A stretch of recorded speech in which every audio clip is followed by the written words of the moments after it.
बिस्मिल्लाहिर्रहमानिर्रहीम।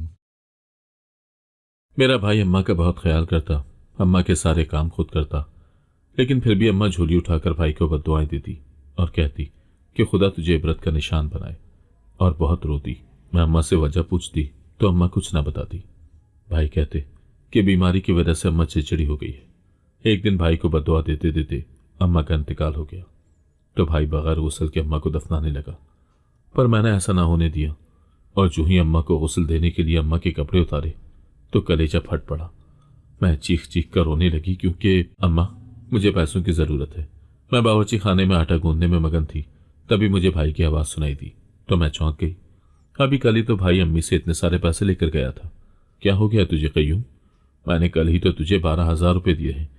अम्मा ने मेरी हैरत को जबान दी, क्योंकि मेरे जहन में भी यही बात कुल बुला रही थी। अरे अम्मा, वो खर्च हो गए ना। वो झंझला कर बोला तो मैं चौंक गई। अम्मा की क्या हालत होगी, मुझे फौरन अंदाजा हो गया था। मैं आटा एक तरफ करते अपने हाथ पहुंचती फौरन दरवाजे पर आ खड़ी हुई, ताकि अम्मा को हाथ के इशारे से मना कर दूं कि भाई को मजीद पैसे देने की जरूरत नहीं। तवक्को के मुताबिक अम्मा सर पकड़े बैठी थी। देख गई हूं, मैंने एक एक रुपया बचाकर ये कमेटी डालकर जमा किए हैं, अपने लिए नहीं, तुम दोनों के लिए। तुम दोनों की शादी पर मैं खर्च करूंगी, इसीलिए तू ये पैसा खर्च मत करवा। तुझे पता चल गया है ना कि माँ के पास पैसे रखे हैं। जब तक तू सारी रकम खर्च न करवाएगा तुझे चैन न आएगा। अम्मा ने परेशानी से उसे समझाने की कोशिश की, मगर वो कहाँ समझने वाला था। अरे अम्मा, क्यों फिक्र करती है, मेरी नौकरी तो लग जाने दे, तुझे इससे कहीं ज्यादा पैसे कमा कर दे दूंगा, फिर तू धूमधाम से करना शादी। उसने अम्मा को सुहाने सपने दिखाने की कोशिश की तो अम्मा ठंडी सांस भरकर रह गई। इतना तो वो भी जानती थी कि इस निखट्टू से कोई मेहनत मशक्कत नहीं हो सकती। अम्मा, इतने कम पैसों में भला हम दोनों की शादी तो कैसे कर लेगी? वो अम्मा के बिल्कुल सामने बैठते बोला था। कुछ तो है ना होने से बेहतर ही है। अम्मा ने अपने दुपट्टे के पल्लू से मुड़े तुड़े 1,000 के 2 नोट खींचकर निकाले और उसकी तरफ बढ़ा दिए। बस अब इससे ज्यादा 1 रुपया ना मिलेगा, अम्मा ने बेजारी से कहा, तो भाई ने लपक कर पैसे पकड़ लिए। उसकी बाँचें खिली जा रही थी। घर से बाहर निकलने में उसने एक लम्हा न लगाया था। मैं हैरान होती अम्मा की जानिब बढ़ी, जिसने एक बार न पूछा था कि उसने कल के दिए हुए 12,000 का क्या किया था, और बड़े आराम से उसको 2,000 मजीद पकड़ा दिए। अम्मा, कोई जरूरत नहीं थी तुम्हें भाई को पैसे देने की, न जाने कहाँ खर्च करता फिर रहा है। एक दिन में कोई इतने पैसे खर्च करता है क्या? मैंने गुस्से से अम्मा को देखा तो वो मुस्कुरा दी। कहाँ खर्च करेगा, उसी मुस्कान पर खर्च कर रहा है। उससे वादा कर रखा था कि उसे मोबाइल लेकर देगा, वही लेकर दिया है। आज फिर उसने कोई फरमाइश कर दी होगी। अम्मा ने बाकी के बचे पैसे दुपट्टे के पल्लू में समेट कर गिरह लगाई। हाँ तो अम्मा, अपनी कमाई से लेकर दे जो देना है, तुम्हारी जिम्मेदारी थोड़ी है। अम्मा की बात सुनकर मेरा हलक तक कड़वा हो गया। चल कोई नहीं, मेरी नहीं, पर अब कय्यूम की जिम्मेदारी तो है ना वो, और जब तक उसकी नौकरी नहीं लग जाती उसकी हर जिम्मेदारी मुझे ही उठानी है। अम्मा बड़े मान से बोली तो मेरा दिल जलकर खाक हो गया। बस अम्मा, तू ऐसे ही भाई को सर चढ़ाती रहना। अम्मा को समझाना फजूल था, उसके पास बैठना अपना दिल जलाने के मुतरादिफ था। लिहाजा मैं चुपचाप दुपट्टा सीधा करती घर से ही बाहर निकल गई। मेरा नाम सलमा है। मेरे अब्बा एक सरकारी क्लर्क थे। उनकी आमदनी इतनी थी कि हमारा गुजर बसर आसानी से हो जाता। हम 2 बहन भाई थे। मेरा भाई मुझसे 3 साल बड़ा था। अम्मा अब्बा के रवैये में हमारे दरमियान नुमाया फर्क था। अम्मा अब्बा ने कभी मेरी ख्वाहिश को कोई खास अहमियत न दी थी, मगर भाई की हर फरमाइश हंसी खुशी पूरी कर दिया करते। बचपन में मैं इस रवैये पर हैरान भी होती और शिकवा भी करती, मगर आहिस्ता आहिस्ता मैं इसकी आदी होती गई। मुझे ये महसूस होने लगा कि घर में भाई की हैसियत मुझसे ज्यादा है, लेकिन मैं उसकी असल वजह समझने से कासिर थी। बस मुझे यही लगता कि चूंकि वो बड़ा बेटा है, इसीलिए अम्मा अब्बा उसे मुझसे ज्यादा चाहते हैं। भाई को भी इस इम्तियाजी सुलूक का पूरा एहसास था। वो अम्मा अब्बा की मोहब्बत का नाजायज फायदा उठाता। जैसे जैसे वो बड़ा होता गया उसकी ख्वाहिशात भी बढ़ती गईं। अब्बा को वक्त के साथ एहसास हो गया था कि उन्होंने उसे जरूरत से ज्यादा लाड प्यार दिया है, मगर तब तक बहुत देर हो चुकी थी। उसे अपनी बात मनवाने की आदत पड़ चुकी थी। अब्बा अगर कभी गुस्से में उसे डांट भी देते तो बाद में उसकी जिद पूरी भी कर देते, जिससे उसकी हिम्मत और बढ़ जाती। अगर अब्बा कभी इनकार करते तो अम्मा बीच में आकर उसकी ख्वाहिश पूरी कर देती। इसका नतीजा ये निकला कि भाई मजीद बेलगाम होता गया। इस सारी सूरत हाल का फायदा मुझे भी होता था। अगर भाई ने बाहर से कुछ खाने के लिए मंगवाना होता तो अम्मा अब्बा को मेरे लिए भी मंगवाना पड़ता, और यूं मेरी भी मौज हो जाती। इसीलिए मैं खामोशी से हर बात में भाई का साथ देती, क्योंकि उसमें ही मेरा फायदा था। वैसे तो अम्मा अब्बा ने मेरी कोई बात माननी न थी, इसीलिए मैं अपनी तमाम बातें बड़ी होशियारी से भाई के जरिए मनवा लिया करती और यूं मेरा काम भी हो जाता। भाई एफए का इम्तहान पास करके घर बैठ चुका था। न उसे मजीद पढ़ने का शौक था, न ही कोई इरादा। उसने अम्मा अब्बा को तसल्ली दे दी थी कि वो नौकरी करेगा और उन्हें अपनी कमाई खिलाएगा। मैंने मैट्रिक का इम्तहान पास किया तो आगे पढ़ने की ख्वाहिश जाहिर की तो अम्मा अब्बा ने हैरत से मुझे देखा, जैसे मैंने कोई बहुत अनोखी बात कह दी हो। अम्मा ने साफ कह दिया कि मुझे कॉलेज में दाखिला लेने की इजाज़त नहीं है। उनका कहना था कि अब मुझे घर में बैठकर घरेलू काम सीखने चाहिए। मैंने उम्मीद भरी नज़रों से अम्मा की तरफ देखा था। अम्मा, कम अज़ कम मुझे एफए तो करने दो। अगर अम्मा मान जाती तो वो अब्बा को खुद ही मना लेती। अब्बा के सामने बोलने की मेरी तो हिम्मत ना थी। अम्मा, अब्बा से कहो ना कि मुझे कॉलेज जाने दें, मैं भी भाई की तरह एफए करना चाहती हूँ। मेरी बात सुनकर अम्मा ने सख्त नज़रों से मुझे घूरा था। तुझे किसने कहा ये नए नए शौक पालने को? तू जानती है तेरा अब्बा तालीम के कितने खिलाफ है। उन्होंने तुझे मैट्रिक तक पढ़ने दिया, यही बहुत है। अब घर में बैठ और अपनी शादी का इंतजार कर। अम्मा की बात सुनकर मेरा दिल बुझ सा गया। क्या मेरा कोई हक नहीं था? मैं जानती थी कि मेरी ख्वाहिशात इस घर में नहीं सुनी जाती, मगर फिर भी कोशिश करने में क्या हर्ज था। अम्मा अब्बा से मायूस होकर मैंने भाई से बात करने का फैसला किया। वही था जो अब्बा को मनाने में मेरी मदद कर सकता था। भाई, तुम घर में रह रहकर बोर नहीं हो जाते? मैंने बहुत सोच समझकर बात का आगाज किया था। बोरियत की क्या बात है, सारा दिन टीवी देखने में गुजर जाता है। वो मजे से पांव पसारे लेटा था। मैंने एक बेजार नजर टीवी पर डाली, जिस पर न जाने कौन सी फजूल फिल्म लगी हुई थी। नहीं, मेरा मतलब है, पहले तुम मुझे स्कूल से लेने आते थे और छोड़ने भी जाते थे तो तुम्हारा वक्त अच्छा गुजर जाता होगा ना। वैसे स्कूल की लड़कियां मुझसे पूछती थी तुम्हारे बारे में कि मेरा भाई क्या करता है वगैरह। मैंने कोनखियों से उसके तासुरात का जायजा लेते बज़ाहिर लापरवाही से कहा तो उसकी आंखों की चमक मुझसे छुपी न रह पाई। वो क्यों पूछती थी भला? वो सरसरी से अंदाज में बोला था, मगर मैं जानती थी कि उसके दिल में कौन से लड्डू फूट रहे थे। मुझे क्या पता भाई क्यों पूछती थी। हो सकता है तुम उनको अच्छे लगते हो। अब तो स्कूल ही खत्म हो गया, वरना मैं जरूर उनसे पूछ लेती। मैंने चालाकी से कहा तो भाई कुछ बुझ सा गया और दोबारा टीवी की जानिब मुतवज्जह हो गया।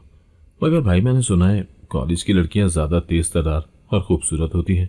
उसे टीवी की जानिब मुतवज्जह देखकर मैं उसे दोबारा ट्रैक पर लाई थी। वो पुरसोच नजरों से मुझे देख रहा था। मुझे क्या मालूम सलमा, होती होंगी। तू मेरे लिए एक कप चाय का बना दे। अब क्यों वो जरा बेजारी से बोला तो मेरा दिल बुझ सा गया। ये चाल तो कामयाब दिखाई न दे रही थी। अच्छा भाई, बना देती हूँ। वैसे अगर अब्बा ने मेरा कॉलेज में दाखिला करवा दिया तो तुम्हें मुझे छोड़ने जाना और लेने के लिए आना, मैंने बड़े मान से कहा। तो वो सवालिया नजरों से मुझे देखने लगा। मुझे अच्छा लगता है ना जब लड़कियां तुम्हारी तारीफ करती हैं। मैंने आखिरी कील ठोंकी और फौरन बावर्ची खाने की जानिब चल दी। बावर्ची खाने की खिड़की से मैं उसके चेहरे पर मुस्कुराहट साफ देख सकती थी। भाई की बदौलत मुझे कॉलेज में दाखिला लेने की इजाजत मिल गई थी। अब्बा ने सिर्फ एफए करने की इजाजत दी थी। मैं उसी पर बेइंतहा खुश थी। आगे की आगे देखी जाती, फिलहाल तो इजाजत मिल गई थी। कॉलेज की जिंदगी का सोचकर दिल बेहद खुश था। भाई मुझे लाने और ले जाने की जिम्मेदारी बखूबी निभा रहा था, मगर न जाने उसे वो लड़की मुस्कान कहां से मिली जिस पर वो दिलो जान से मर मिटा था। मैं अपनी जिंदगी में पूरी तरह मगन थी। कॉलेज से आने के बाद लंबी तान कर सो जाती, फिर शाम का अंधेरा फैलने पर ही उठती। उधर भाई न जाने कौन सा तीर चला चुका था। वो आजकल अम्मा की खुशामदी करने में मगन था और मुझे मालूम ही न हुआ कि घर में क्या चल रहा था। तुम्हारे कॉलेज में कोई मुस्कान नाम की लड़की पढ़ती है क्या? अम्मा ने एक दिन मुझसे पूछा तो मैं चौंक गई। मालूम नहीं अम्मा, सैकड़ों लड़कियां हैं कॉलेज में, तो उनमें कितनी मुस्कान होंगी मुझे नहीं मालूम। क्यों, क्या हुआ? मैंने अम्मा से जानने की कोशिश की तो उन्होंने कंधे उचका दिए। न जाने कौन मुस्कान है और उसे कहाँ मिल गई। ये उसको पसंद कर बैठा है और कहता है कि उसके लिए मेरा रिश्ता लेकर जाओ, वरना उस लड़की की कहीं और शादी हो जाएगी। अम्मा की बात सुनकर मैं चौंक गई। मुझे नहीं मालूम था कि मुस्कान कौन थी। मेरी सहेलियों में से तो किसी का नाम ये ना था। अम्मा, आपने तफसील नहीं पूछी भाई से, वो कहाँ रहती है? मैंने हैरानी से पूछा। अरे इधर ही पुल के पार कहीं घर है उनका, अम्मा ने सरसरी अंदाज में कहा। लेकर जाएगा मुझे तो देखभाल लूंगी। अम्मा की बात सुनकर मैं हैरत ज़दा रह गई। यानी अम्मा उस लड़की के घर जाने तक को तैयार थी। मगर अम्मा, आप भाई को साफ साफ मना क्यों नहीं कर देती? मैंने मशवरा दिया तो अम्मा ने पुरसोच नजरों से मेरी तरफ देखा। कैसे मना कर दूं? वो तो हाथ झाड़कर मेरे पीछे पड़ा है कि मेरा रिश्ता लेकर जाओ। मैं तो अभी रिश्ता लेकर नहीं जाना चाहती। मैं तो चाहती थी कि पहले तेरी शादी करके तुझे तेरे घर रुखसत करूं उसके बाद ही उसकी बीवी घर लेकर आऊं। मगर तू तो जानती है अपने भाई को, जो चीज सर पर सवार कर ले उससे पीछे ही नहीं हटता। अब उस लड़की का शौक सर पर चढ़ा है, ऐसा ना हो कि कुछ गलत कदम उठा बैठे। इसीलिए बेहतर यही है कि मैं खुद जाकर देखभाल आऊं। अगर मुझे सब ठीक लगा तो मैं तेरे अब्बा से बात करूंगी और बाकायदा रिश्ता लेकर जाएंगे। अम्मा ने तो पूरी मंसूबाबंदी कर रखी थी। मैं हैरत से अम्मा को देख रही थी कि भाई के लिए वो अपना सब कुछ कुर्बान करने को तैयार थी। और भाई को देखो, उसे काम धंधे की कोई फिक्र ही न थी, मगर लड़की पसंद करके बैठा था और अम्मा को उसके घर ले जाने पर बजिद था। ये सब इतना अचानक हुआ कि मैं कुछ समझ भी न सकी, मगर मुझे इस सब की कुछ ज्यादा परवाह भी न थी। मेरे इम्तहानात करीब थे, लिहाजा मैं अपनी तैयारी में लग गई। एक दिन अब्बा की तबीयत अचानक बिगड़ गई और संभल न सकी। उन्हें दिल का दौरा पड़ा और पहले ही दौरे ने उनकी जान ले ली। उस वक्त भाई घर पर मौजूद न था। अम्मा और मैं ही जैसे तैसे करके अब्बा को लेकर अस्पताल पहुंचे, मगर अब्बा जांबर ना हो सके। ये वक्त हमारे लिए सबसे मुश्किल था। मैं और अम्मा एक दूसरे की शक्ल देखकर रह गए। समझ ही नहीं आ रहा था कि धाड़ी मारकर रोएं या सब्र का दामन थामे रहे। जब तक भाई अस्पताल पहुंचा, अब्बा दम तोड़ चुके थे। यह सदमा नाकाबिले बर्दाश्त था। मेरा और अम्मा का रो रो कर बुरा हाल था, मगर भाई ने खुद भी हौसला किया और हमें भी सब्र की तलकीन की। मुझे यकीन नहीं आ रहा था कि अब्बा इतनी जल्दी हमें छोड़कर चले जाएंगे। उनकी उम्र भी ज्यादा न थी, मगर एक ही दिल के दौरे ने उनकी जान ले ली। अब्बा के बाद जिंदगी कैसी गुजरेगी, मुझे इसका बिल्कुल अंदाजा न था। अब्बा की मौत के बाद हालात पहले जैसे ना रहे थे, मगर फिर भी वक्त के साथ साथ हमें सब्र आता गया। उनकी मौत की वजह से भाई की पसंदीदगी का मामला भी बीच में ही रह गया। ऐसे हालात में वो अम्मा को क्या परेशान करता कि मुस्कान के घर रिश्ता लेकर जाए। मैंने अक्सर भाई को फोन पर बातें करते सुना था। वो शर्मा शर्मा कर धीमी आवाज में फोन पर सारा दिन बातें करता रहता। भाई का एक नया ही रूप मेरे सामने था। दूर से देखकर ही अंदाजा हो जाता कि वो किसी लड़की से बात कर रहा है। कभी छत पर टहलते हुए मुस्कुरा कर बात करता, तो कभी सहन के किसी कोने में छुपकर गुफ्तगू में मगन होता। मुझे तो ऐसा लगता था जैसे अब्बा की मौत का उसे कोई खास दुख ही न था। वो अपनी दुनिया में मगन था। अब्बा के जाने के बाद अम्मा को उनकी पेंशन मिलने लगी, जिससे हमारे घर का गुजारा चलने लगा। मुझे वो लोग अच्छे नहीं लगे। अम्मा ने धीरे से भाई से कहा तो वो चौंक गया। अम्मा आज भाई की जिद पर उस लड़की के घर होकर आई थी जिसे भाई पसंद करके बैठा था, मगर वहां से वापस आकर उनके चेहरे पर एक अजीब सी उलझन थी। क्या मतलब अम्मा, तुम्हें लोग अच्छे नहीं लगे? भाई हैरत ज़दा था। अच्छे भले तो लोग हैं, अब तुम्हें किस किस्म के लोग चाहिए? साफ साफ कहो कि तुम्हें मेरी पसंद नहीं है, क्योंकि तुम चाहती हो कि अपनी मर्जी की बहू लाओ और उसे काबू में रखो। भाई की आवाज तेज थी। मुस्कान एक समझदार लड़की है। हाँ, शायद थोड़ी तेज है, लेकिन तुम्हें तो बस यही लगा होगा कि वो आकर तुम्हारा राज खत्म कर देगी, कहीं तुम्हें घर से बाहर ना निकाल दे। भाई ने तंज से हंसते हुए अम्मा को छेड़ा तो अम्मा के चेहरे पर साया सा लहरा गया। क्या बकवास कर रहा है तू? मैं अभी से इतना कुछ क्यों सोचूंगी? अरे माँ, मुझे सब पता है, तुम यही सोचती हो।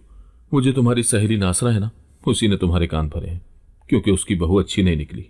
बल्कि मैं तो कहता हूं कि असल मसला वो खुद ही है, जिसने अपनी बहू को दबाकर रखने की कोशिश में बागी बना दिया है। भाई की जबान मुसलसल चल रही थी और मैं हैरान थी। वो हमेशा से ऐसा बोलता था, मगर आज तो हद ही पार कर दी थी। मुझे लग रहा था कि जबान तो उसकी थी, मगर अल्फाज किसी और के थे। भाई को भला इन घरेलू मामलात का क्या पता, मगर कोई मुसलसल उसके कान भर रहा था, जिसकी वजह से वो इस कदर जबान दराज हो चुका था। ऐसी कोई बात नहीं है। लड़की का मिजाज कैसा है ये तो शादी के बाद ही पता चलेगा, लेकिन उनके घर का माहौल कुछ अजीब सा लगा। और उसकी बड़ी बहन मुझे काफी चालाक लगी। उनके घर कोई मर्द भी मौजूद नहीं है। अब मर्द से तुम्हें क्या वास्ता अम्मा, 4 बहनें ही हैं बस वो, भाई ने झुंझुला कर कहा। मगर यही तो, वो बहनें ही नहीं लग रही थी, बिल्कुल एक दूसरे से मुख्तलिफ है। अम्मा बेहद संजीदा थी। अम्मा की बात सुनकर मैं सोच में पड़ गई, मगर भाई पर अम्मा की बात का जरा भी असर न हुआ। जाने दो अम्मा, बिला वजह की नई नई बातें मत बनाओ। वो सब बहनें ही हैं। उनके वालिदैन का इंतकाल उनके बचपन में हो गया था, इसमें उनका क्या कसूर?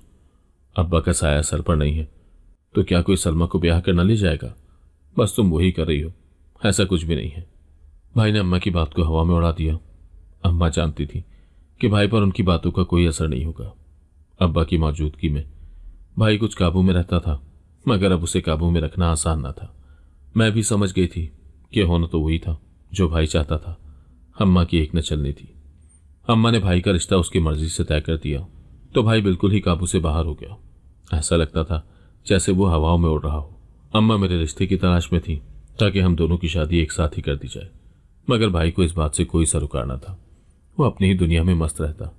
अम्मा से अक्सर पैसे बटोर लेता और बहाना मुस्कान का बना देता। कभी कहता कि मुस्कान को कुछ खिलाना है, तो कभी कहता कि कोई चीज लेकर देनी है। वो अभी से उसके लिए महंगे महंगे जोड़े खरीद रहा था, हालांकि अभी सिर्फ रिश्ता तय हुआ था, न कोई मंगनी हुई थी न ही निकाह। अम्मा ने मोहल्ले में 1-2 कमेटियां डाल दी थी ताकि मेरी और भाई की शादी पर काम आ सके, मगर वो रोज बरोज अम्मा से कमेटी के पैसे बटोर कर ले जाता। अम्मा ने 1 साल का वक्त मांगा था ताकि शादी की तैयारी हो सके और फिर मुस्कान को रुखसत करके घर लाया जाए, मगर भाई को तो उसकी कोई परवाह न थी। वो अपनी मर्जी कर रहा था और लगता था कि मुस्कान को भी जल्दी न थी। भाई ने खुशी खुशी अम्मा से कह दिया था कि तुम पहले सलमा की शादी कर दो, मुझे कोई जल्दी नहीं। अम्मा और मैं हैरान रह गए। ये वही भाई था जो रिश्ता पक्का होने के बाद भी सब्र नहीं कर रहा था और अब कह रहा था कि उसे कोई जल्दी नहीं। इसका मतलब साफ था कि मुस्कान रिश्ता पक्का होने के नाम पर उससे खूब पैसे बटोर रही थी। जाहिर सी बात है, शादी के बाद ये तमाम याशी ना हो सकती थी, इसीलिए उसने भाई को जल्द शादी ना करने के लिए कह रखा था। दूसरी तरफ अम्मा मेरी शादी के लिए रिश्ते की तलाश में थी। भाई ने कुछ अरसा ही मुझे कॉलेज ले जाने और वापस लाने की जिम्मेदारी निभाई थी, मगर जब से मुस्कान उसकी जिंदगी में आई थी वो अपनी बहन की जिम्मेदारी भूल चुका था। मेरी सहेली आसिफा का भाई जब उसे लेने आता तो वो बाइक पर बैठने के बजाय मेरे साथ पैदल चलती, क्योंकि उसे एहसास था कि मैं इतनी दूर अकेली घर जाऊंगी। वो मेरा साथ देती और उसका भाई हमजा हमारे पीछे पीछे चलता रहता। मुझे हैरत होती कि आसिफा का भाई अपनी बहन के लिए इतना हसास था कि वो बाइक पर होते हुए भी उसके साथ पैदल चलने को तैयार था, जबकि एक मेरा भाई था जिसे अब्बा ने मोटरसाइकिल लेकर दी थी, मगर वो उस पर मुस्कान को बिठाए घूमता रहता और मुझे लेने तक ना आता था। हमजा मुझे एक बहुत ही जिम्मेदार इंसान लगा। मैंने कई बार आसिफा से कहा कि वो मेरी फिक्र न करे और बाइक पर बैठकर चली जाए, मगर वो ना मानी। उसका भाई भी निहायत सुलझा हुआ शरीफ और सीधा साधा लड़का था। उसने कभी नजर उठाकर मेरी तरफ नहीं देखा था और शायद यही बात मुझे उसकी तरफ मायल कर गई। मुझे खुद भी मालूम न हुआ कि कब मैं उसकी मोहब्बत में मुब्तला हो गई। वो मुझे अच्छा लगने लगा था क्योंकि मैंने कभी किसी को इतना जिम्मेदार नहीं पाया था। मेरा वास्ता तो हमेशा से अपने भाई से ही पड़ा था, जो 1 नंबर का होशियार और खुदगर्ज था। जब मैंने एफए का इम्तहान पास कर लिया तो मेरा घर से निकलना बंद हो गया, मगर मैं घर में बैठना नहीं चाहती थी। मैं हमजा से एक बार बात करना चाहती थी ताकि वो अपने माँ बाप को मेरे लिए रिश्ता लेकर भेजे। अगर मैं अम्मा से हमजा के बारे में बात करती तो वो कभी ना मानती, क्योंकि उनकी सोच अब भी वही पुरानी थी। हालांकि वो देख रही थी कि भाई किस कदर बिगड़ चुका था, मगर मुझे मालूम था कि अगर मैं अम्मा को अपनी पसंद के बारे में आगाह करती तो ये मेरे लिए तबाही और बर्बादी के मुतरादिफ होता। वो फौरन किसी भी आरे गैरे से मेरा रिश्ता तय करके मुझे रुखसत करने की सोचती और भाई भी मेरे खिलाफ खड़ा हो जाता। इसीलिए मैं चुपचाप थी। कभी कभार मैं किसी बहाने से घर से निकलती और हमजा से मुलाकात कर लेती। वो भी मुझे चाहने लगा था और उसने जल्द ही अपनी पसंद का इजहार कर दिया। मैंने हमजा को कह दिया था कि वो जल्द से जल्द अपने घर वालों को रिश्ता भेजने के लिए राजी करे। मैं ये भी चाहती थी कि अम्मा को बिल्कुल मालूम ना हो कि उसकी बहन आसिफा मेरे साथ कॉलेज में पढ़ती थी, क्योंकि इससे अम्मा को शक हो सकता था। वैसे भी भाई को अगर एक सिरा भी मिल जाता तो वो पूरी कहानी अपनी तरफ से बना लेता और मामले को उछाल देता। वो जरूरत से ज्यादा होशियार था, इसीलिए मैं बहुत सोच समझकर कदम रख रही थी और चाहती थी कि किसी तरह हमजा से मेरा रिश्ता जल्द से जल्द पक्का हो जाए। भाई के खर्चे न जाने क्यों इतने बढ़ गए थे कि वो हर वक्त अम्मा से पैसों की तकरार करता रहता। अम्मा भी शादी के लिए कुछ न कुछ जमा कर रही थी, इसीलिए उनके पास ज्यादा पैसे ना होते। अब्बा की पेंशन ही कितनी थी, घर का गुजारा ही मुश्किल से होता, मगर भाई को इसकी कोई परवाह नहीं थी। उसे चाहिए था कि वो खुद कुछ कमाए, मगर वो उल्टा बहाने बनाकर अम्मा से पैसे बटोरता रहता। अगर अम्मा इनकार कर देती तो वो उनसे लड़ पड़ता। अम्मा तो पहले ही भाई का रिश्ता तय करके पछता रही थी, मगर वो कर भी क्या सकती थी। भाई के आगे उनकी एक न चलनी थी। मैं अक्सर अम्मा को परेशान हाल बैठा देखती तो खुद भी फिक्रमंद हो जाती। अम्मा को तसल्ली देने के सिवा मेरे पास कोई चारा नहीं था। अम्मा की तबीयत भी कुछ दिनों से खराब रहने लगी थी, जिसकी वजह से मैं बहुत परेशान थी। वह अक्सर मुझे देखकर ठंडी आ भरती, तू बस अपने घर की हो जाए, मेरी खैर है। मैं चुपचाप अम्मा को पुरसोच निगाहों से देखती। कई बार सोचा कि अम्मा को हमजा के बारे में बता दूं ताकि वो आसानी से मेरी शादी तय कर दें, मगर फिर रुक जाती। न जाने अम्मा का क्या रद्द-ए-अमल होता, कहीं बात पहले ही न बिगड़ जाती। हमजा ने मुझे कुछ वक्त इंतजार करने को कहा था, और मैं इसी इंतजार में थी। हमजा ने कुछ अरसे में ही अपने वालिदैन को रिश्ते के लिए भेज दिया। उसके वालिदैन बेहद समझदार थे। उन्होंने अम्मा के सामने एक बार भी जिक्र नहीं किया कि आसिफा मेरे साथ कॉलेज में पढ़ती थी। मैंने पहले ही आसिफा को इस बात से मना कर दिया था। अम्मा को हमजा के वालिदैन पसंद आए थे। वो अच्छे शरीफ लोग थे। मुझे यकीन हो रहा था कि सब कुछ अच्छे से तय हो जाएगा। उनके जाने के बाद अम्मा बेहद खुश थी और जल्दी से हमजा के घर वालों को जवाब देना चाहती थी। मुझे उनका मिजाज अच्छा लगा। वो सादा और नेक लोग हैं। ना ही कोई फजूल बात की, ना ही कोई गैर जरूरी सवालात किए। अम्मा की खुशी देखकर मैं भी मुतमईन हो गई और दिल ही दिल में दुआ करने लगी कि बस ये रिश्ता जल्द अज जल्द पक्का हो जाए। अम्मा और भाई अगले हफ्ते ही हमजा के घर लड़के को देखने चले गए, मगर वहां से वापसी पर अम्मा का चेहरा बुझा हुआ था। मेरा दिल तेजी से धड़कने लगा। जैसे ही भाई इधर उधर हुआ, मैंने अम्मा से बेचैनी से पूछा, क्या हुआ अम्मा, सब खैरियत तो है? क्या लड़की की बहन तेरे साथ कॉलेज में पढ़ती थी? अम्मा गौर से मेरा चेहरा देखकर बोली तो मेरे पैरों तले से जमीन निकल गई। दिल एक लम्हे को धड़कना भूल गया। मैं हैरानी से अम्मा को देखने लगी। अम्मा को ये बात किसने बताई? आपको किसने कह दिया? अम्मा ने फौरन मेरा बाजू पकड़ा और मेरा चेहरा करीब करके सख्त लहजे में बोली, सलमा, मुझसे झूठ मत बोल। तू हमजा को पसंद करती है तो साफ साफ बता। मैं हैरत से अम्मा को देखती रह गई। जबान जैसे गंग हो गई थी। मुझे समझ ही नहीं आ रही थी कि मैं सच बोलूं या झूठ। पहले अम्मा के लहजे से अंदाजा लगाना चाहती थी कि उनका झुकाव किस तरफ था, मगर वो कुछ बताने को तैयार ही न थी। अम्मा, ये सब क्यों पूछ रही हो? क्या हुआ है? तेरा भाई अपनी टांग अड़ा चुका है। कहता है कि उसने हमजा की बहन को तेरे साथ कॉलेज आते जाते देखा है। ये सुनते ही मेरा दिल जैसे हलक में आ गया। अगर भाई ने आसफा को मेरे साथ देखा था तो यकीनन हमजा को भी कई बार हमारे आसपास देखा होगा। मेरा दिल बेकाबू होने लगा। हाँ अम्मा, मैं और हमजा एक दूसरे को पसंद करते हैं। भाई ने भी तो अपनी पसंद से रिश्ता तय किया था, तो फिर मेरे लिए अलग उसूल क्यों? बिलाखिर मैंने हिम्मत करके कह ही दिया। अम्मा का हाथ घूमा और एक जोरदार थप्पड़ मेरे चेहरे पर पड़ा। मैं हैरानी से चेहरे पर हाथ रखे अम्मा को देखती रह गई। आंखें हैरत और आंसुओं से भरी थी। तू इतनी बेहया कब से हो गई कि अपनी पसंद का इजहार यूं खुल्लम खुल्ला करती फिरे? हमने तुझे पढ़ने लिखने के लिए कॉलेज भेजा था या इसलिए कि तू वहां जाकर लड़के पसंद करे? अम्मा का गुस्सा उरुज पर था। अम्मा, अगर भाई अपनी पसंद की शादी कर सकता है तो मैं क्यों नहीं? मैंने रोते हुए कहा। मगर अम्मा का जवाब मेरी उम्मीदों के बिल्कुल बरक्स था। तेरा भाई कभी नहीं मानेगा। अगर तूने हमजा का नाम भी लिया तो वो तेरे टुकड़े टुकड़े करके घर में दफन कर देगा। अम्मा ने उंगली उठाकर मुझे धमकी दी और वहां से उठकर चल दी, जबकि मैं वहीं बैठी रोती रही। मुझे अम्मा से इस सख्त रवैये की उम्मीद नहीं थी। आखिर मैंने ऐसा क्या गलत किया था? अगर भाई अपनी मर्जी से शादी कर सकता था तो मैं क्यों नहीं? हमेशा से जो होता आया था वही हुआ था। इस बार भी मेरी नहीं सुनी गई और ना मेरी चली थी। मैं भाई की तरह अम्मा से लड़ झगड़ ना सकती थी, इसीलिए चुपचाप सब्र के घूंट पीकर बैठ गई थी। अम्मा की तबीयत एक दिन बहुत ज्यादा खराब हो गई। उनका दिल घबरा रहा था, सांसें बेतरतीब थी। भाई फौरन उन्हें डॉक्टर के पास लेकर गया। वापसी पर अम्मा बहुत निढाल लग रही थी। डॉक्टर ने उन्हें कई दवाएं लिखकर दी थी। भाई ने अम्मा को दवाएं पिलाई और सुकून से सुला दिया। मैं हैरान थी कि आज भाई अम्मा का इतना ख्याल रख रहा था। जो शख्स हमेशा अपनी जात में मगन रहता था वो आज अम्मा के सिरहाने बैठा था।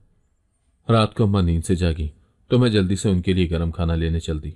जब मैं खाने की प्लेट लेकर उनके कमरे में दाखिल हुई तो अम्मा दर्द से करहा रही थी। अम्मा, क्या हो गया है? आपकी तबीयत कैसी है? मैंने अम्मा के मुरझाए हुए चेहरे को देखते पूछा। बस यहाँ बहुत दर्द हो रहा है। अम्मा पेट पर कहीं हाथ रखे लेटी थी।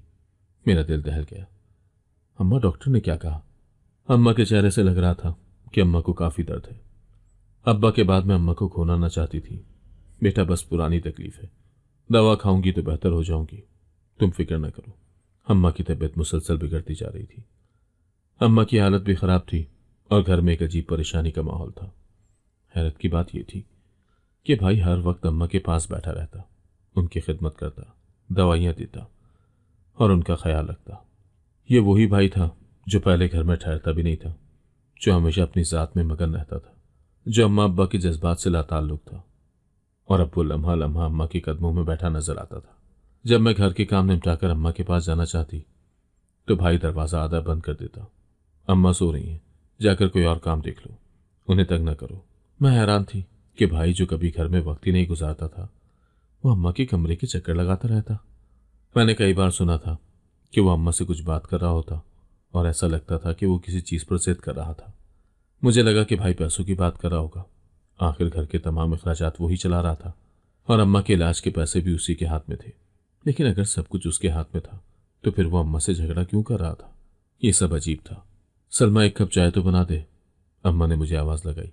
तो मैंने अपना काम छोड़कर फौरन अम्मा के हुक्म की तामील को लब की। मैं चाय बनाकर अम्मा के कमरे में गई तो भाई वहां बैठा अपने मोबाइल में मगन था। मैं अम्मा को चाय देकर अम्मा के पांव दबाने बैठ गई तो अम्मा मुझे दुआएं देने लगी। अम्मा, मुझे भी दुआ दे दिया कर, देख तो तेरी कितनी खिदमत करता हूं। भाई मुस्कुराता हुआ बोला तो मैं भी मुस्कुरा दी। मैं जानती थी भाई की मजाक करने की आदत थी, मगर अम्मा के मुंह से उसके लिए बद्दुआ सुनकर मेरा दिल धक से रह गया। खुदा तुझे इबरत का निशान बनाए कय्यूम, अम्मा रोते हुए बोली। तो मैंने हैरानी से अम्मा को और फिर भाई को देखा था जो दोबारा से अपने मोबाइल में मगन हो गया था। क्या हो गया अम्मा, बद्दुआ क्यों दे रही हो? मैंने अम्मा को फौरन टोका तो वो कुछ न बोली। चाय का मग एक तरफ रखकर अपना दुपट्टा चेहरे पर डालकर लेट गई। मैं हैरान थी। अम्मा तो भाई से बेहद मोहब्बत करती थी। अम्मा ने तो कभी उसकी कोई बात रद्द न की थी और आज अम्मा उसे बद्दुआ कैसे दे गई थी, जबकि वो अम्मा का इस कदर ख्याल रख रहा था। मैं पुरसोच नजरों से भाई को देखने लगी तो वो भी मेरी जानिब मुतवज्जा हो गया। अरे तू फिक्र न कर, अम्मा बीमारी की वजह से चिड़चिड़ी हो गई है, वो हमेशा की तरह लापरवाही से बोला। तो मेरी हैरानी कुछ कम हुई। वाकई हो सकता है बीमारी ने अम्मा को इस कदर चिड़चिड़ा बना दिया हो। माँ कभी भी दिल से अपने बच्चों के लिए बद्दुआ नहीं कर सकती थी। अम्मा की बीमारी दिन ब दिन बढ़ती जा रही थी। वो अब ज्यादातर बिस्तर पर ही रहती और दर्द से कराहती रहती और झोली भर भर कर भाई को बद्दुआएं देती। ये सब मेरे लिए हैरान कुन था। अम्मा की बद्दुआओं की मुझे भी आदत पड़ने लगी थी, लेकिन मैं अक्सर सोचती कि ऐसा क्यों हो रहा है। आखिर अम्मा भाई के लिए इतनी बद्दुआएं क्यों कर रही थी? मैंने कई बार अम्मा से पूछा, मगर वो टाल जाती और कुछ न बताती। भाई को कभी उन बद्दुआओं की परवाह नहीं थी। वो हमेशा कहता कि अम्मा बीमारी की वजह से चिड़चिड़ी हो गई हैं, बस यूं ही कह देती है। मगर अगर अम्मा बीमारी की वजह से चिड़चिड़ी हो गई थी तो फिर वो मुझे दुआएं क्यों देती थी और भाई को हमेशा बद्दुआएं क्यों देती थी? ये सवाल मुझे अंदर ही अंदर से खाया जा रहा था। मैं अपनी इस्तिताअत के मुताबिक अम्मा की खिदमत करती, मगर ज्यादातर वक्त उनके कमरे में भाई ही घुसा रहता।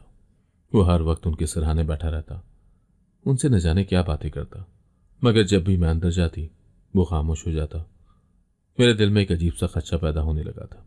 अम्मा की खामोशी, भाई की बेनियाजी और अम्मा के दिन ब दिन बिगड़ती हालत, कुछ तो था जो मेरी समझ से बाहर था। एक दिन अम्मा भाई को बद्दुआ दे रही थी कि अम्मा की तबीयत बिगड़ने लगी।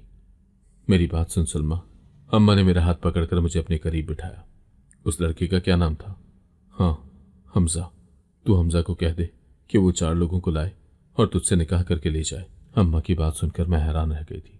कहाँ तो अम्मा उसका नाम भी मेरी जबान से सुनना पसंद न करती और कहाँ सीधा निकाह की बात कर रही थी।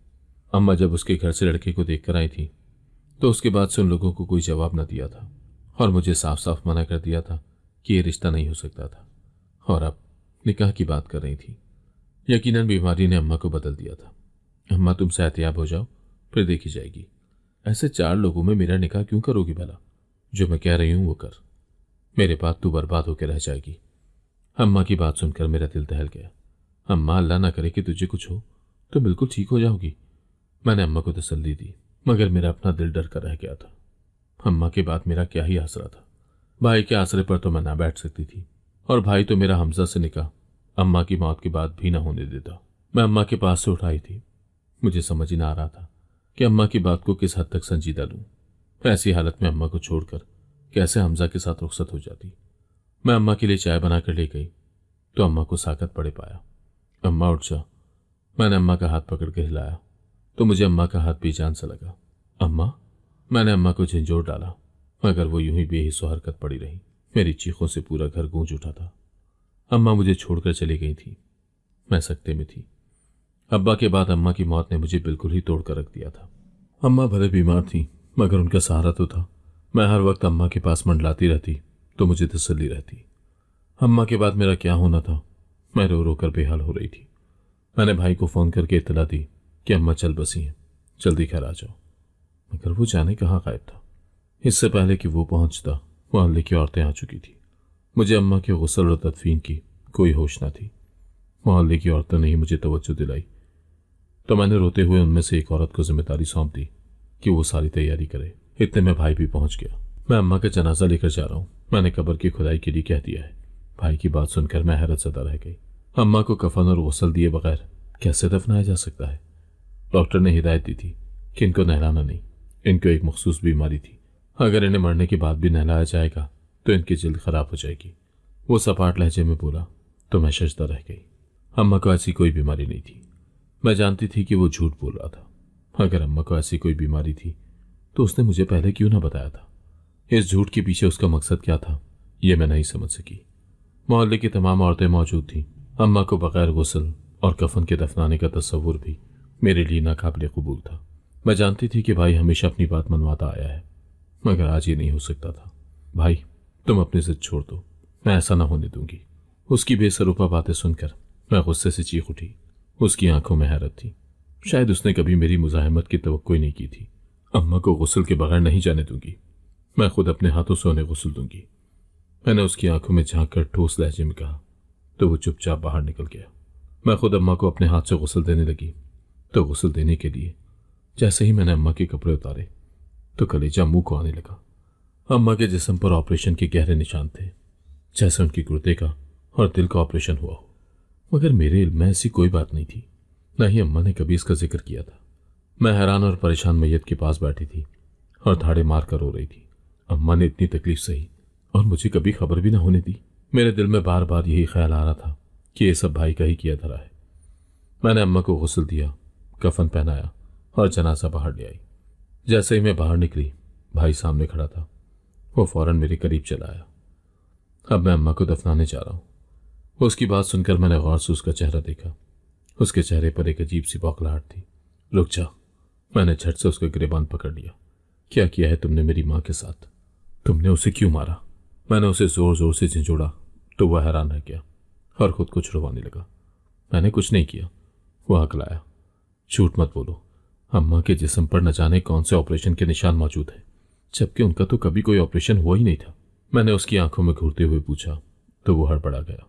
अम्मा ने अपना गुर्दा बेच दिया था, तुम्हें अम्मा ने नहीं बताया? वो नजर चुराते हुए बोला।